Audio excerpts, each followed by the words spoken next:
जय हिंद everyone, welcome to my YouTube channel.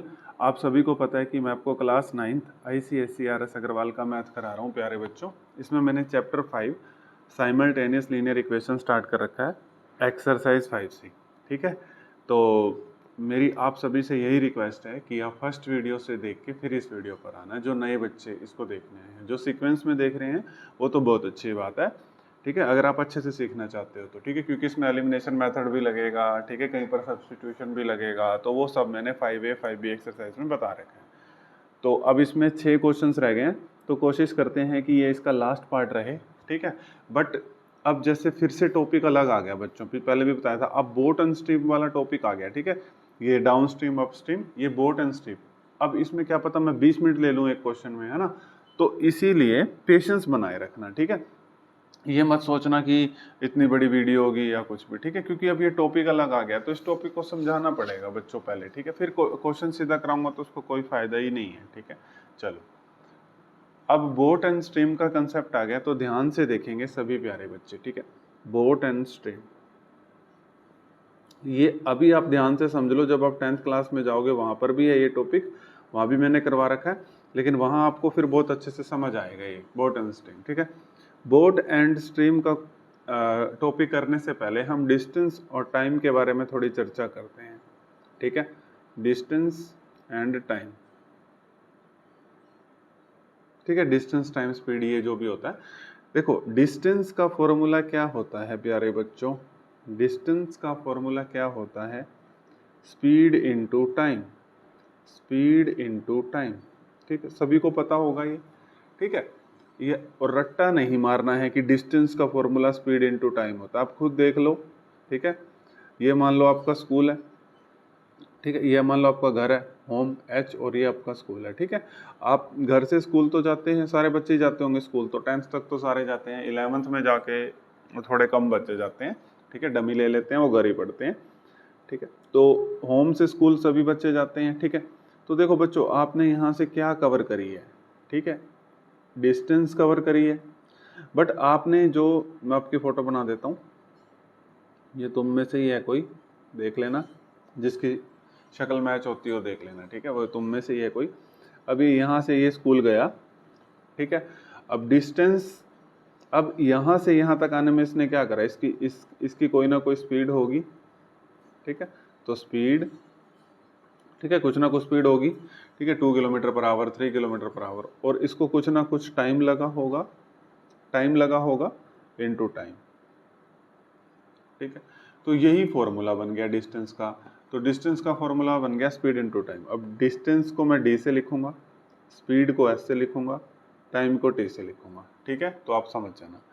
अब डिस्टेंस का फॉर्मूला हो गया स्पीड इनटू टाइम। अगर मैं यहाँ से अब दो फॉर्मूले और बना सकता हूँ, स्पीड का फॉर्मूला निकालूं तो distance by time, time divide में आ जाएगा। अगर मैं टाइम का निकालूं तो डिस्टेंस अपॉन स्पीड। किसी को कोई दिक्कत हो तो बताओ। ठीक है, यहाँ से देखो, ये स्टैंडर्ड फॉर्मूला है, स्पीड का निकाला डिस्टेंस अपॉन टाइम, टाइम का निकाला डिस्टेंस अपॉन स्पीड। किसी को कोई दिक्कत? ठीक है बच्चों, अब मैं बोट एंड स्ट्रीम के कंसेप्ट पे आऊँगा। ठीक है ना, कॉन्सेप्ट पे मैं बहुत फोकस करता हूँ। अगर आपने कॉन्सेप्ट अच्छे से पढ़ लिए हैं तो कोई भी क्वेश्चन एग्जाम में आ जाए वो आपका है। अब सीधा मैं क्वेश्चन करवा देता तो उसका कोई भी बेनिफिट किसी भी बच्चे को नहीं होने वाला था। ठीक है, बस पेशेंस बनाए रखना। अगर आपको वीडियो स्लो लग रही है तो आप इसको फास्ट कर सकते हैं। ठीक है, चलो, बोट एंड स्ट्रीम। तो बोट बनानी तो मेरे को नहीं आती है वैसे, ये मैंने बना दी, आप थोड़ा ज्यूम कर लीजिए बोट। ठीक है, तो स्ट्रीम पहले मैं बता देता हूँ आपको। स्ट्रीम कुछ नहीं है बच्चों, स्ट्रीम का मतलब है रिवर। ठीक है, नदी की बात कर रहा है, रिवर की। और बच्चों कहीं पर आपको करंट भी दे रखा होगा ना, तो वो भी स्ट्रीम की बात ही हो रही होती है और रिवर की बात ही हो रही होती है। ठीक है, कभी पूछ लेता है find the speed of current, बच्चे कहते हैं ये करंट कहाँ से आ गया इसमें। ठीक है, तो करंट कुछ नहीं है बच्चों, स्ट्रीम, रिवर, करंट तीनों एक ही बात है, और एक है बोट। ठीक है, अब बोट यहाँ रिवर में चल रही है। ठीक है, ये रही अपनी प्यारी बोट। ठीक है, ये रिवर में चल रही है, ध्यान से देखना। अब कुछ नहीं है, जैसे हमने distance is equal to speed into time पढ़ा है ना, अब स्पीड को ही बस दो पार्ट में ये डिवाइड कर देगा और कुछ भी नहीं है। ठीक है, स्पीड को दो पार्ट में डिवाइड कर दिया जाएगा। देखो कौन कौन सी दो पार्ट में, एक हो जाएगी डाउन स्ट्रीम, अभी समझाता हूँ, अच्छे से सीख लेना। डाउन स्ट्रीम स्पीड और एक हो जाएगी अपस्ट्रीम स्पीड, अपस्ट्रीम स्पीड, ठीक है। एक डाउन स्ट्रीम और एक अपस्ट्रीम। अभी बताता हूँ क्या है। देखो बोट की स्पीड, स्पीड ऑफ बोट आप हमेशा x किलोमीटर पर हावर मानना, क्योंकि बोट चल रही है नदी में, रिवर में, तो इसकी कुछ ना कुछ स्पीड तो होगी ना। कोई भी चीज मोशन में है तो उसकी कुछ ना कुछ स्पीड तो होगी। अब ये बोट की स्पीड हम हमेशा, देखो speed of boat in still water, ठीक है, speed of boat in still water हम मानेंगे x किलोमीटर पर आवर, ठीक है। मीटर पर सेकंड भी हो सकती है, वो हम कन्वर्ट करना जानते हैं, ठीक है। तो x किलोमीटर स्पीड, हमने बोट की स्पीड को x किलोमीटर पर आवर माना, याद रखना। अब देखो बोट चल रही है तो रिवर भी तो चल रही होगी, तो स्पीड ऑफ रिवर, ठीक है। तो रिवर की स्पीड मैं मान लेता हूँ y किलोमीटर पर आवर, याद रखना हमेशा बच्चों, ठीक है। रिवर कह लो, स्ट्रीम कह लो, ठीक है, और करंट कह लो, ठीक है, तो y किलोमीटर पर आवर। अब डाउन स्ट्रीम स्पीड क्या होती है? डाउन स्ट्रीम स्पीड का मतलब होता है बोट भी इधर चल रही है, रिवर भी इधर चल रही है। देखो अगर बोट भी इधर चल रही है तो रिवर भी इधर चल रही है, तो कोई अपोजिंग फोर्स नहीं लगेगा। तो इसमें स्पीड, इसमें क्या हो जाता है, बोट की स्पीड प्लस रिवर की स्पीड, दोनों की स्पीड ऐड हो जाती है, ठीक है। आप खुद कॉमन सेंस लगाओ, आप जल्दी पहुंच जाओगे। आप अगर आपने इस एंड से इस एंड पर जाना है, अगर बोट की स्पीड भी इधर है और स्पीड बोट की स्पीड भी इसी डायरेक्शन में है और रिवर की स्पीड भी इसी डायरेक्शन में है, ठीक है, तो क्या हो जाएगा बच्चों, तो दोनों की स्पीड ऐड हो जाएगी। देखो इसीलिए मैंने यहाँ पे ऐड करा, और इसको बोलते हैं डाउन स्ट्रीम स्पीड। अब जब बोट तो इस साइड चल रही है और रिवर इस साइड, दोनों अपोजिट डायरेक्शन में है, देखो बच्चों, ठीक, इसको बोलते हैं अपस्ट्रीम। तो इसमें क्या हो जाएगा, स्पीड माइनस हो जाती है, बोट की स्ट्रीम और माइनस रिवर की स्पीड, x माइनस वाई हो जाता है, ठीक है। क्योंकि देखो अगर आपकी बोट इधर चल रही है, रिवर इधर, अगर आपने अब यहाँ से यहाँ तक जाना है तो आपको टाइम लगेगा, इसीलिए जो यहाँ पे जो इसकी स्पीड है वो माइनस हो जाती है। ओके, अब हम आपको फॉर्मूला बना के दिखाते हैं। अब इसके बाद जब आप क्वेश्चन करोगे ना बच्चों, बिल्कुल हलवा क्वेश्चन हो जाएगा आपके लिए, ठीक है। चलो अब अपने पास था डिस्टेंस, कंसेप्ट ये लगाएंगे, distance is equal to speed into time. अब स्पीड दो पार्ट में डिवाइडेड होगी, एक होगी डाउन स्ट्रीम जिसको ds लिखूंगा, एक होगी अपस्ट्रीम जिसको us लिखूंगा, ठीक है।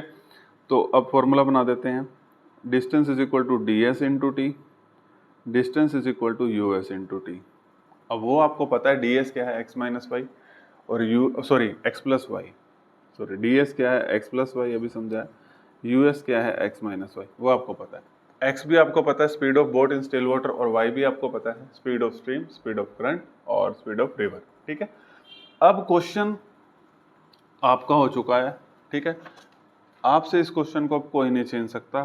क्वेश्चन की लेंथ इसकी बहुत बड़ी है, घबराना नहीं है। क्वेश्चन नंबर 31 है, अगर अब ये नंबरिंग छुप जाएगी तो कोई दिक्कत नहीं है, क्योंकि मैंने आपको बता दिया क्वेश्चन नंबर 31 है, एक्सरसाइज 5C का 31 क्वेश्चन नंबर, ठीक है। देखो इंट्रो में ही 8 मिनट हो चुके हैं। अब इस क्वेश्चन को खत्म होने में मुझे नहीं पता 20 मिनट भी हो सकते हैं, 25 मिनट भी हो सकते हैं, लेकिन बच्चों आप सीख लेना प्लीज, आपसे मेरी हम्बल रिक्वेस्ट है, ठीक है। चलो देखो, एक मोटर बोट है, आप पहले आपको मोटर बोट दिखे ना, आप फॉर्मूला लिख लीजिए, distance is equal to ds into T, लिख लीजिए। मैं आपको सही बता रहा हूँ, बहुत फायदे में रह जाओगे। ये भी लिख लेना, x minus Y into T, फिर मैं माइनस पता नहीं क्यों लिख रहा हूँ, ds में प्लस होता है, तो distance is equal to us into T, तो यहाँ लिख लेना x minus Y upstream speed, ठीक है। ये होगी फर्स्ट इक्वेशन, ये होगी सेकंड इक्वेशन। अब क्वेश्चन आपका है, ये क्वेश्चन आपसे कोई छीन ले तो मेरे को बता देना आके, ठीक है। चलो, a motorboat takes 6 hours to cover 100 kilometer downstream and 30 kilometer upstream. Okay. Distance कितनी है 100, देखो डिस्टेंस कितनी है 100, यहाँ पर मैंने 100 लिखा, इक्वल टू डाउनस्ट्रीम के लिए हम ये लिख लेते हैं x प्लस वाई, ठीक है। तो यहाँ पे इसको टाइम लग रहा है मान लो t1, ठीक है, t टाइम लग रहा था मान लो t1। इसने कंबाइंड टाइम दे रखा है 6 आवर, ठीक है। डाउनस्ट्रीम जाने में डाउनस्ट्रीम कितना जाता है 100 किलोमीटर, अपस्ट्रीम कितना जाता है, तो अपस्ट्रीम कितना जा रहा है ये 30 किलोमीटर। अपस्ट्रीम में क्या हो जाएगा x माइनस वाई, ठीक है, ये स्पीड, और टाइम कितना लग रहा है यहाँ पे t2 मान लेते हैं, कोई दिक्कत। अब इसको डाउनस्ट्रीम भी जा रहा है, देखो इस तरीके से, यहाँ से देखो डाउनस्ट्रीम भी जा रहा है, अपस्ट्रीम भी जा रहा है, तो ये टोटल टाइम लग रहा है, ये टोटल टाइम 6 आवर लग रहा है, तो यानी कि यहाँ से T1 निकाल लो 100/x + y, यहाँ से T2 निकाल लो 30/x - y। अब इसको देख लो यहाँ से, ठीक है। अब इसको कंबाइंड टाइम लग रहा है 6 आवर, ठीक है। तो इसका मतलब T1 + T2, ठीक है, T1 + T2 6 आवर, ठीक है। तो T1 है 100/x + y प्लस T2 है 30/x - y, यहाँ से पुट कर रहा हूँ इक्वल टू 6। ये आ गई फर्स्ट इक्वेशन, ये आ गई अपने पास फर्स्ट इक्वेशन। अब सेकंड इक्वेशन बनाते हैं, फिर आपको सॉल्व भी करके दिखाते हैं सब कुछ। अब सेकंड इक्वेशन भी ऐसे ही बनेगी। The motor boat goes 75 kilometre down stream. अब थोड़ा डायरेक्ट बना लें, ठीक है, अगर आप कहते हो तो। और return back to it starting in 8 hours, ठीक है। यानी कि डिस्टेंस 75 ही है, ठीक है। दोनों केस में डिस्टेंस 75 है, क्योंकि उसने कहा रिटर्न बैक, यानी कि यही वाली डिस्टेंस है 75, ठीक है। जब आप घर से स्कूल जाते हो फिर स्कूल से घर आते हो तो डिस्टेंस सेम होती है, ठीक है। वो अलग बात है कि आप गेड़ियाँ मारते हो आ रहे हो, अगर आपके पास एक्टिव है वो अलग है, फिर आप डिस्टेंस को अलग कर दोगे वो अलग बात है, ठीक है। मैं पहले ही बता दूं, कभी आप कमेंट बॉक्स में लिखो सर डिस्टेंस कैसे सेम हो जाएगी, ठीक है। चलो, अब इसने कहा 75 किलोमीटर वो जाता है, 75 किलोमीटर वो जाता है डाउन स्ट्रीम। तो डाउन स्ट्रीम के लिए x - y इंटू में T1 मान लो, सॉरी डाउन स्ट्रीम के लिए फिर मैं यार पता नहीं क्या कर रहा हूँ, प्लस आएगा। फिर अगली बार वो ये 75 किलोमीटर ही जाता है अप स्ट्रीम में, उसको टाइम लगता है T2। तो यहाँ से T1 टाइम आ जाएगा 75/x + y, ये T1 टाइम आ गया। यहाँ से T2 टाइम आ गया 75/x - y। अब जो टोटल टाइम लग रहा है वो 8 आवर्स लग रहा है, ये देखिए, ठीक है। जो टोटल टाइम लग रहा है वो 8 आवर्स लग रहा है। तो T1 + T2 = 8, ठीक है।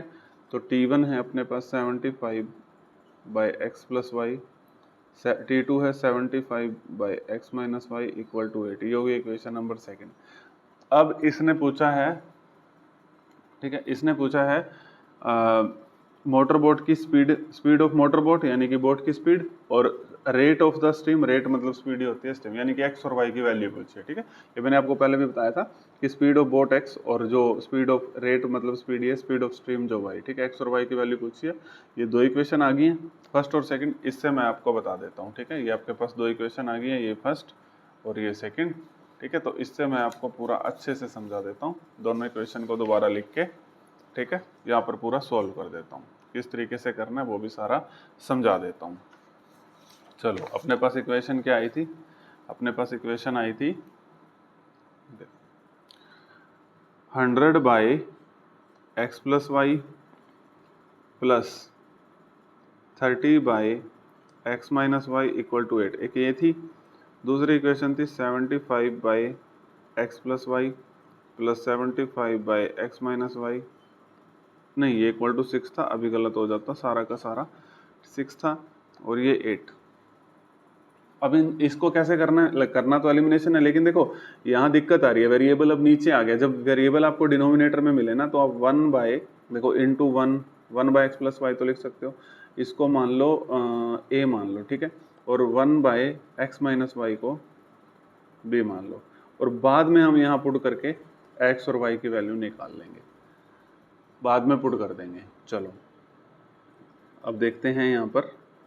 अब 100 1/x + y को आपने माना, ये हो गया 100a, और 1/x - y को आपको आपने b माना, ये हो गया 30b = 6, ठीक है। योगी इक्वेशन नंबर थर्ड मान लो, या कुछ भी है, फर्स्ट सेकंड थी, ये थर्ड मान लो। ऐसे ही यहाँ पर 1/x + y को a 75a, ऐसे ही 1/x - y को b 75b = 8। अब इसको सॉल्व कर देते हैं। चलिए, अब इसको सेम बनाना है, फिर सोल्व करना है। अगर कैलकुलेशन बड़ी है तो हम कैलकुलेटर भी यूज़ कर लेंगे, कोई बात नहीं। अब हमने क्या करना है इसमें कि या तो इसको सेम बना लो या इसको, जिसको मर्जी सेम बना लो, ठीक है।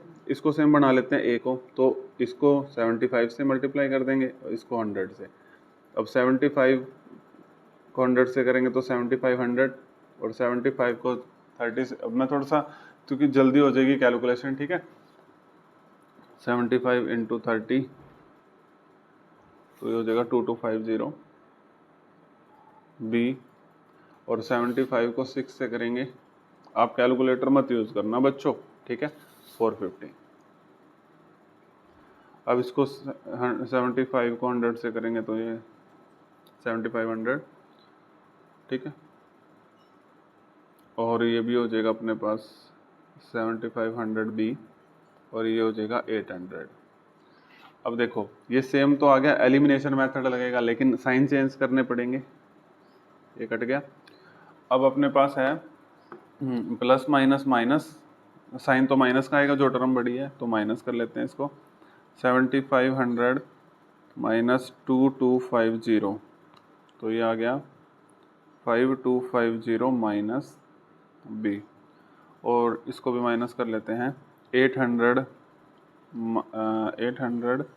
माइनस 450, ये अपने पास आ गया 350, ठीक है। जब कैलकुलेटर पास हो ना, फिर तो कैलकुलेटर से वैसे आसान थी ये, माइनस से माइनस कट गया। अब b equal to 350 divide by 525, ठीक है, ये 0 से 0 कट गया, ठीक है बच्चों, 0 से 0 कट गया। अब इसको भी कट कर लेते हैं 5 की टेबल पे, 5 7 द 35, इसको कट कर लेते हैं 5 1 द 5, और ना जाने की 0 और 5, ठीक है, 105 पे। अब ये कट जाएगा इस पे, 7 एकम 7 और 3 7 5 35, तो 1/75, ठीक है, कितना आ गया 1/75। एक बार क्रॉस चेक कर लेता हूँ, 525, क्योंकि अब इतना बड़ा क्वेश्चन हो गया, अगर गलत हो गया तो फिर दिक्कत आ जाएगी, ठीक है। 525 डिवाइड 35, ठीक है, 525, एक मिनट, ये 7 पे 7 एकम 7 और 15 आएगा ना, ठीक है, ठीक है, मैंने ये गलती से ये गलत कर दिया, ठीक है, तो 15 पे कटना था। अब देखो बच्चों, b की वैल्यू आ गई 1/15। अब a की भी निकाल लें किसी एक इक्वेशन में पुट करके। अब यहाँ पे अपने पास है 100a plus 30b equal to 6। अब a की वैल्यू भी निकाल लेते हैं यहाँ से, 100a, b की वैल्यू कितनी आई अपने पास 1/15, तो यहाँ पुट कर देते हैं इक्वल टू 6। ये आ गया 100a, 15 दूनी 30, तो ये 2 इक्वल टू कितना 6, तो ये आ गया 100a, 6 माइनस 2, ये आ गया 4, तो ये 100a इक्वल टू 4, तो a 4/100, तो ये 25 पे कट जाएगा, ठीक है, 1/25। तो a की वैल्यू आ गई 1/25, b की वैल्यू आ गई कितनी आ गई 1/15। लेकिन आप कहोगे सर जी हमें ये वैल्यू थोड़ी चाहिए थी, हमें तो x और y की चाहिए थी। चलो यहाँ पर देखो 1/x प्लस वाई किसके इक्वल था, a के, तो a की वैल्यू अभी आई है बच्चों 1/25, ये यहाँ पर देख लो, ये रही, ठीक है, 1/25। तो ये इधर जाएगा, ये इधर, तो एक इक्वेशन और आ गई, इसको फिफ्थ इक्वेशन मान लेना, 25 इधर, x प्लस वाई इधर, ठीक है। और देखो दोबारा फिर एलिमिनेशन लग के x और y की वैल्यू निकलेगी। कितना बढ़िया क्वेश्चन था ये, बहुत ही बढ़िया क्वेश्चन। तो यहाँ से 1/x माइनस वाई, b की वैल्यू कितनी है 1/15, तो ये 15 इधर जाएगा और x माइनस वाई इधर जाएगा, ठीक है। अब ये दो इक्वेशन दोबारा से बन गई, आसान से इसको सॉल्व कर लेते हैं। एक बन गई x plus Y equal to 25, एक बन गई x minus Y equal to 15, okay. तो y से y कट गया, तो 2x इज इक्वल टू, ये हो गया 25 और 15 40, तो x इज इक्वल टू हो गया 20, क्योंकि ये 2 से 20 पे कट जाएगा। तो जो speed of boat in still water है वो आई है 20, और बिल्कुल ठीक है, तो आप लिख भी सकते हो 20 किलोमीटर पर आवर, ठीक है। और y भी निकाल लें, अब इसमें ही पुट कर देते हैं, x minus Y equal to 15 है, x आया है 20, तो y उधर चला जाएगा, प्लस का हो जाएगा, ये हो जाएगा 20 माइनस 5, तो 20 माइनस 5, सॉरी 20 माइनस 15, 15 इधर आएगा ना, तो 20 माइनस 15 5 हो जाएगा, तो y आ गया 5 किलोमीटर पर आवर, ठीक है। ये 15 था, मैं 5 बोल रहा था इसको, तो y आ गया अपने पास, कितना आ गया y 5 किलोमीटर पर आवर। तो जो स्पीड ऑफ स्ट्रीम है वो आ गई 5, और जो स्पीड ऑफ बोट है वो आ गई 20, ठीक है। तो देखो 20 मिनट लगा दिया ना मैंने इस क्वेश्चन में। मेन बात ये है कि आपको इसका पूरा कंसेप्ट अच्छे से समझ आ गया होगा, मेरे हिसाब से तो आ गया होगा। अब अगला क्वेश्चन करते हैं, ठीक है, जो है क्वेश्चन नंबर अपने पास 32। भाई अगर आपको अभी भी समझ नहीं आया होगा ना तो आप वीडियो को पीछे करके देख सकते हैं, ठीक है, क्योंकि मुझे पता है मेरे इसमें कोई भी चीज़ छोड़ी नहीं है, कोई भी कंसेप्ट मैंने आप सभी प्यारे बच्चों के लिए छोड़ा नहीं है, आपको पक्का समझ आ जाएगा। अब क्वेश्चन नंबर 32, अब ये भी अलग कंसेप्ट पे है। अब देखो हम क्या कर सकते हैं, देखो इतने सारे क्वेश्चन है और अलग अलग कंसेप्ट पे है तो समय तो लगेगा ही लगेगा, ठीक है, वो बात तो अब आपको माननी ही पड़ेगी। चलो देखो, अब ये प्रॉफिट लॉस वाला कंसेप्ट समझाना पड़ेगा, ठीक है ना, तो वही बात होती है, ये 2178 है बच्चों, ठीक है, 2178। तो चलो अब इसको ध्यान से समझने की कोशिश करेंगे। वैसे प्रॉफिट लॉस का आपने छोटी क्लासेस में करा होगा, लेकिन कुछ बच्चे ऐसे होते हैं कि 9th में आके थोड़ा सीरियस होते हैं, तो उनको नहीं पता होगा प्रॉफिट लॉस के बारे में, तो फ्रॉम द स्क्रैच बताया जाएगा, बिल्कुल फ्रॉम द स्क्रैच, ठीक है। चलो तो कंसेप्ट के लिए हम एक पेज ले लेते हैं जिस पे मैं अपने डियर स्टूडेंट्स को अच्छे से समझा सकूं प्रॉफिट लॉस का कंसेप्ट, फिर हम उस क्वेश्चन को करेंगे।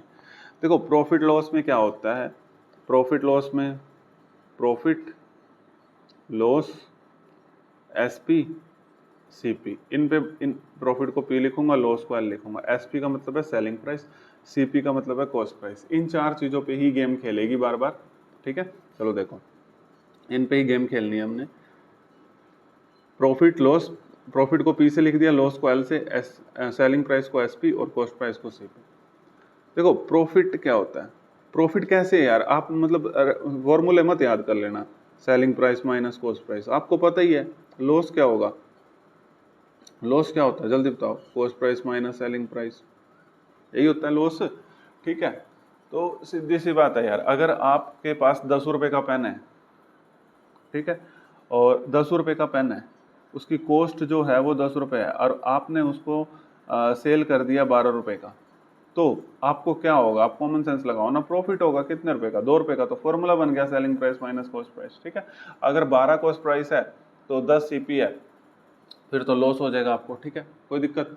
अब देखो, अब इसमें मैंने जो मेन चीज समझानी है वो समझाता हूं मैं आपको।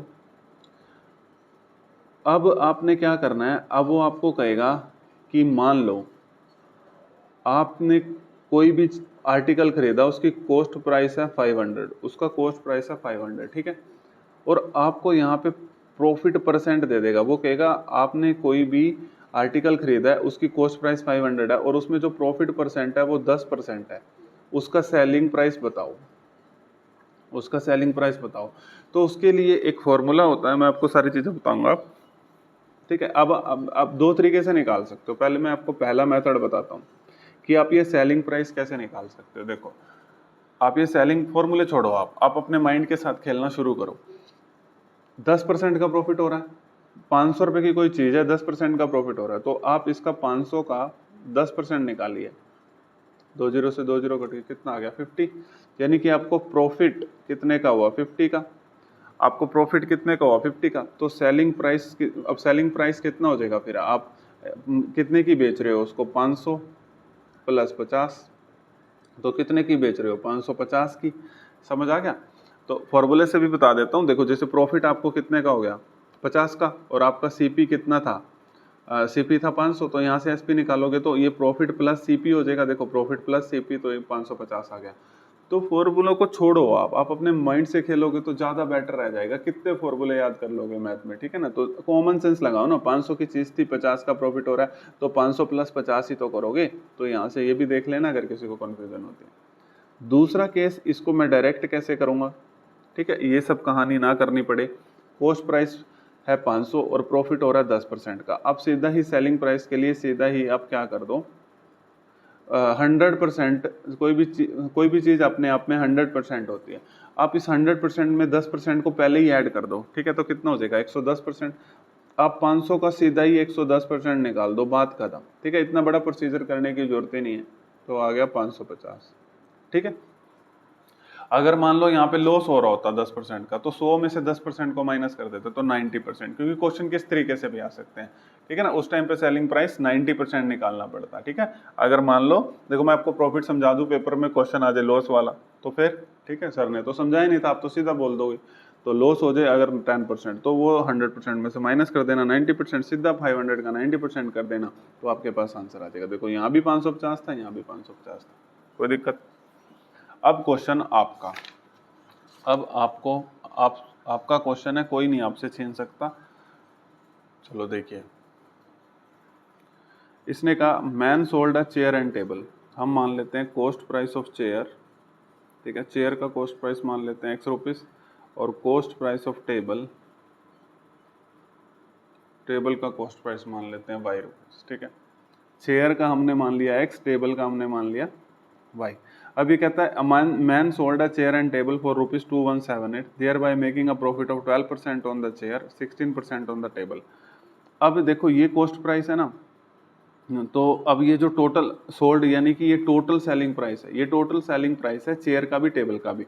लेकिन उसने कहा है कि चेयर का कॉस्ट प्राइस X है, तो इसका अगर आप सेलिंग प्राइस निकालने जाओगे तो चेयर पे 12% का प्रॉफिट आ रहा है, तो आप सीधा निकाल दो 112/100। तो ये चेयर का तो सेलिंग प्राइस डायरेक्ट आ गया, अभी पीछे बताया।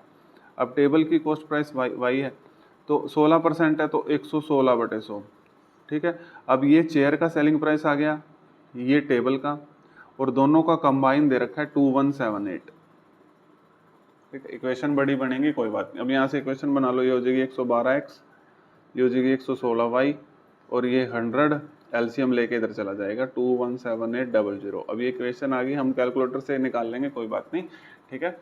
लेकिन आप मत कैलकुलेटर यूज करना। चलो पहली इक्वेशन आ गई, ठीक है, क्योंकि ये अपने पास क्या हो गया, सेलिंग प्राइस, और ये भी अपने पास क्या हो गया, सेलिंग प्राइस, और ये भी अपने पास क्या है, सेलिंग प्राइस। उसने कहा ना मैन ने सोल्ड करी दोनों चीजें 2178 की। दूसरी इक्वेशन बनाते हैं। अब वो 2154 की बेच रहा है, लेकिन 16% का गेन हो रहा है चेयर पे, तो यानी कि चेयर का एक्स था तो 116/100, ठीक है, चेयर की कॉस्ट प्राइस एक्स थी। अब टेबल की वाई है, तो अब इस पे हो रहा है 12%, यानी कि रिवर्स कर दिया इसने, ठीक है, इन दोनों को रिवर्स कर दिया, तो 112/100। तो ये इस पे कितने का हो रहा है, 2154, मतलब कितना सेलिंग प्राइस है, 2154। तो ये भी एक इक्वेशन आ गई, 116x 112y इक्वल टू 21500। वैसे मन तो मेरा ये कर रहा है कि आपको मैं ये होमवर्क में दे दूं, लेकिन बच्चों इसमें मैं आपको एक चीज़ सिखाऊंगा, ठीक है, एक बहुत बढ़िया कंसेप्ट बता के जाऊंगा आपको इसमें, कि जब बड़ी इक्वेशन आ जाए तो आपको क्या कैसे करना है। याद रखना, ये अलग से भी आ जाता है पेपर में, बड़ी इक्वेशन आ गई, बच्चों कर रहे मल्टीप्लाई 116 112, उनको करने दो मल्टीप्लाई। मैं आपको एक बहुत अच्छी चीज़ बता के जाऊंगा, जब भी आप पे बड़ी इक्वेशन आ जाएं तो आपने क्या करना है, ठीक है। चलो हम स्टार्ट करते हैं, अब इन इक्वेशन को कैसे सोल्व करना है वो चीज़ स्टार्ट करते हैं। तो पहली इक्वेशन थी मेरे पास 112x प्लस 116y, यही थी 2178, मैं दोबारा चेक कर लूँगा। ये थी 116x, क्योंकि चेंज ही तो करा था उसने, 112y, और ये 2178, और ये है 2154, लेकिन 00 भी तो आया था एलसीएम की वजह से। एक बार फिर भी चेक कर लेता हूँ बच्चों, 112x plus 116y equal to 217, 116x plus 112y और 215400। भी डर लगता है कुछ गलत हो जाए फिर, पता फिर वीडियोस में दिक्कत आती है। ऑफलाइन में तो चलो कोई दिक्कत नहीं होती। चलो देखो, अब आपको कभी भी बड़ी इक्वेशंस मिल जाएं, आप ऐसे मत करने लग जाना कि अब आप x को सेम बनाओगे, इसको 116 से, इसको 12 से, इसको 112 से। बच्चों आपका टाइम वहीं ख़त्म हो जाएगा, ठीक है, आपका सारा समय ख़त्म हो जाएगा, मैं आपको सही बता रहा हूँ, ठीक है। तो आप इस केस में क्या करना, ये एक बार ऐड कर देना और एक बार सब्ट्रैक्ट कर देना, दो छोटी छोटी इक्वेशन आएगी उसको सॉल्व कर लेना। अब एक बार ऐड कर दो, इसको एक बार ऐड कर दो, ठीक है, इसको ऐड कर दो एक बार, ये हो जाएगा 6 और 2 8, ठीक है। 112 को 116 में, इसमें 116 में 228x प्लस ये भी सेम ही है, तो 228y, ठीक है। इसको भी प्लस कर देते हैं 0 0, और थोड़ा फटाफट कैलकुलेटर से कर लेते हैं तो थोड़ा समय बच जाएगा बच्चों, और आपको कंसेप्ट समझ आ जाएगा। 21780 प्लस 21540, तो ये आ गया 433200। अब देखो 228 यहाँ से कॉमन ले लो। इस तरीके का अगर ज़्यादातर क्वेश्चन आपको मिलेगा ना, तो आपको डाटा ऐसे मिलेगा, 112 इधर 116, ज़्यादातर आपको ऐसे ही डाटा मिलेगा। 4320, एलिमिनेशन देखो बाद में लगाऊंगा, अभी बताता हूँ। अब ये x plus Y by 433200 divide by 228, अब इसको डिवाइड बाय कितना करना है, 228, तो ये आ गया 1900। देखो देखो बाबू कितनी आसान क्वेश्चन हो गया ये, x plus Y equal to 1900। इसको मान लो क्वेश्चन नंबर 3, उसको फर्स्ट और सेकंड माना था ना। अब एक बार ऐड कर देना है, अब एक बार इसी को सब्ट्रैक्ट कर देना है, एक बार इसी को सब्ट्रैक्ट करना है। 112x plus 116y equal to 217800 116x 112y equal to 21500। अब एक बार इसको सब्ट्रैक्ट कर देना है, एक ये इक्वेशन संभाल के रखना। अब सब्ट्रैक्ट कर देना है। अब ये अपने पास आ जाएगा -4x, ये आ जाएगा +4y। ठीक है, 116 में से 12 गया, प्लस माइनस तो आपको पता ही है ना बच्चों, जो टर्म बड़ी है वो माइनस आ जाएगा। अब इसको भी कर लेते हैं, 2178 को ही कर लेते हैं, 00 तो लिखनी है, -2154 तो 24, ये 2400, 00 तो आएंगी। अब यहाँ से देखो 4 कॉमन ले लो, यहाँ बच गया -x प्लस वाई, 4 कॉमन लिया वो यहाँ डिवाइड में आ जाएगा, तो यहाँ पर आ जाएगा 600। ठीक है, अब देखो ये इसको इक्वेशन नंबर 4, कितना आसान हो गया question. x plus Y equal to 1900, cost price of chair, ये कॉस्ट प्राइस ऑफ टेबल, यही फाइंड करना था x और y की, और ये आ गया -x plus Y equal to 600। अब आपको पता है एलिमिनेशन मेथड लगाने के लिए ये तो सेम और साइन भी चेंज है, तो y प्लस वाई 2y और 1900 और 600 2500, और यहाँ से y आ जाएगा 2500 को 2 से डिवाइड करोगे तो 1250। ठीक है, तो y तो आ गया 1250, टेबल का मूल्य आ गया 1250, यही है बिल्कुल। अब चेयर का भी निकाल लेते हैं, x plus Y equal to 1900, किसी भी एक इक्वेशन में पुट कर दो, y कितना है 1250 इज इक्वल टू 1900, तो यहाँ से x निकलेगा 1900 माइनस 1250। अब 1900 में से जब आप 1250 को माइनस करोगे तो 650। ठीक है, तो ये आपके पास ये चेयर का मूल्य आ गया 650 और ये टेबल का 1250। तो मैं एक बार दोबारा आपको थोड़ा सा बता देता हूँ, जब भी आपको बड़ी इक्वेशन मिल जाए आप ये मत करना कि इसको 112 से मल्टीप्लाई, इसको 116 से। ठीक है, और आपको इस तरीके से रिवर्स में मिलेंगी, ये x ये यहाँ से मिलेगा, ये यहाँ से मिलेगा, तो आपको ये गेम खेलनी है। कई बार क्या होता है, मैंने ये एलिमिनेशन मेथड में आपको सिखाया है, ठीक है ना, 5 एक्सरसाइज में मैं सिखा चुका हूँ, यहाँ भी मैंने सिखा दिया है, तो आप याद रखना। जो बच्चे सीक्वेंस से देखते आ रहे हैं उनको तो इसमें कोई दिक्कत नहीं आएगी, क्योंकि मैंने आपको 5 एक्सरसाइज में इसके 3-4 क्वेश्चन करा रखे हैं।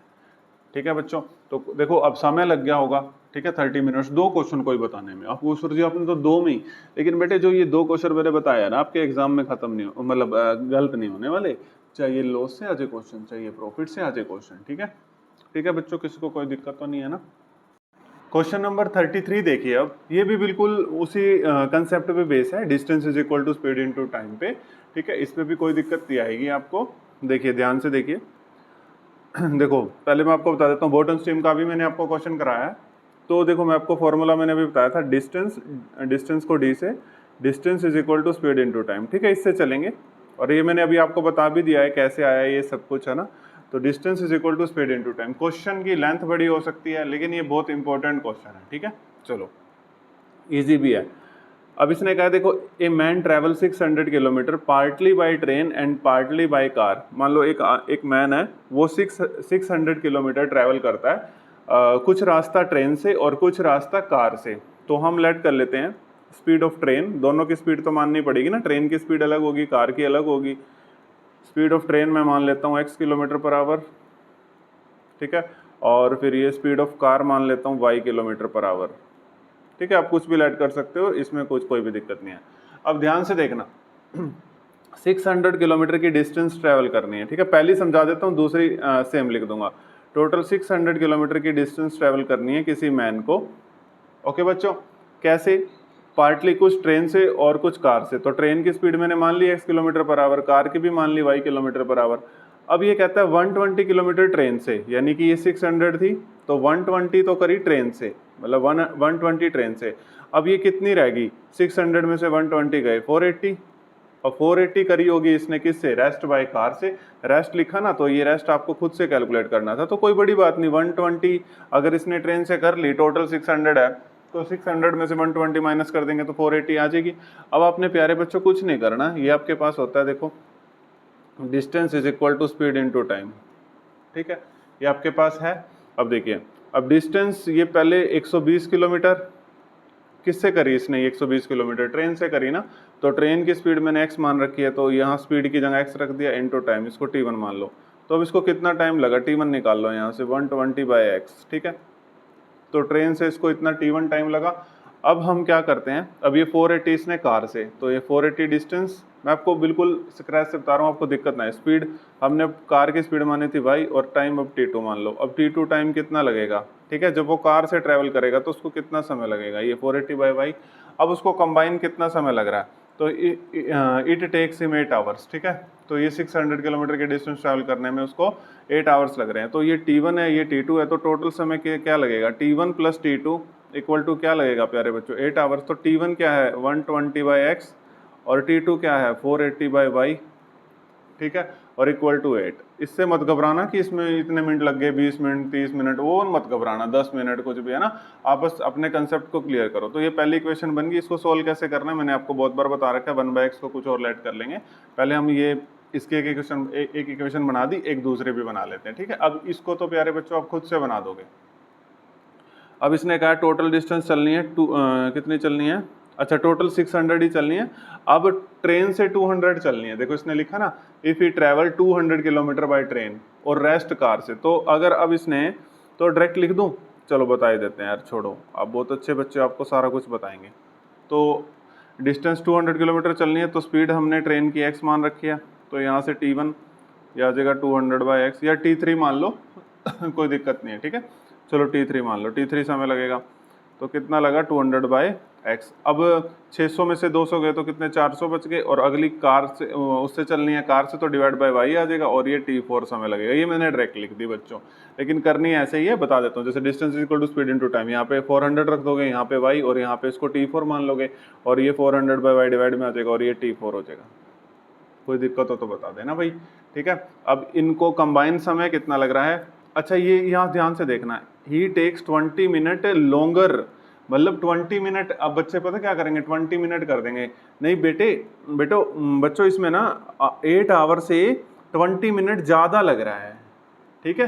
तो यानी कि पहले 8 आवर लग रहा था और 20 मिनट ज़्यादा कर दो, देखो कैसे, 8 आवर प्लस 20 मिनट ऐसे लग रहा है, ठीक है। अब मैं इसको ऐसे लिख सकता हूँ ना, अब इसको उसमें कन्वर्ट कर देते हैं आवर्स में, क्योंकि ये भी आवर्स में है तो आवर्स में कन्वर्ट करना पड़ेगा। तो ये कितना हो जाएगा 60 हो जाएगा, क्योंकि मेरे को पता है बच्चों 1 आवर में 60 मिनट होते हैं, तो 1 मिनट में 1 आवर बाय 60, इसीलिए मैंने ये ऐसे लिखा। अब इसको कट कर देते हैं 1/3। अब सॉल्व कर लेते हैं मिक्स फ्रैक्शन, 8 3 24, 24 और 1 25, तो 25/3 आवर्स, ठीक है। तो टोटल समय लगेगा 25/3 आवर्स। तो ये आ जाएगा t3 plus t4 equal to 25/3। अब t3 कितना है 200/x, और t4 ये रहा 400/y इक्वल टू 25/3, ठीक है। अब इसको थोड़ा सा एक इक्वेशन ये रही, एक ये रही। अब मैं नेक्स्ट पेज पे आपको सारा कुछ अच्छे से बता देता हूँ, ठीक है। इनको सोल्व कैसे करना है एक एक चीज़ बताऊंगा, घबराओ मत, ठीक है। अब 2 इक्वेशन बन गई, इनको मैं यहाँ लिख लेता हूँ सभी प्यारे बच्चों के लिए। पहले मैं लिख लेता हूँ, फिर मैं आपको बता देता हूँ, ठीक है। 120/x 480/y इक्वल टू 8, एक ये है इक्वेशन, देखो आपके सामने लिख देता हूँ, कोई बात नहीं, ये रही। और दूसरी ये रही, ठीक है, 200/x plus 400/y equal to 25/3, ठीक है बच्चों। चलो अब इसको आराम से बैठ के सॉल्व करते हैं। ये 2 इक्वेशंस आ गई।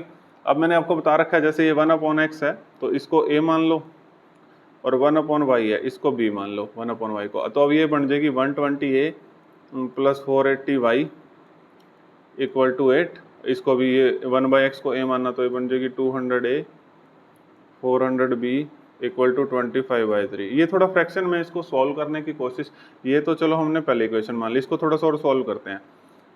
एक काम करते हैं, 3 को इधर ले जाते हैं, ये हो जाएगा 600a प्लस इसको करेंगे तो 1200, 400 को 3 से करेंगे, 3 को इधर ले गए ना b, और इक्वल टू 25।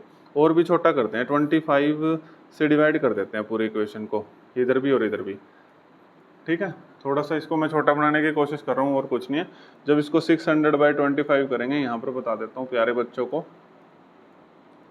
ठीक है। तो 5 की टेबल पे 5 पे जाएगा, ये 5 से कम 5, और ये इस पे, और ये 5 2 पे 4 पे 24 पे, तो ये आ जाएगा 24a इसको भी काट लेते हैं, 1200 डिवाइड बाई 25, ठीक है, ये 5 पे, और ये 240, और ये जाएगा 5,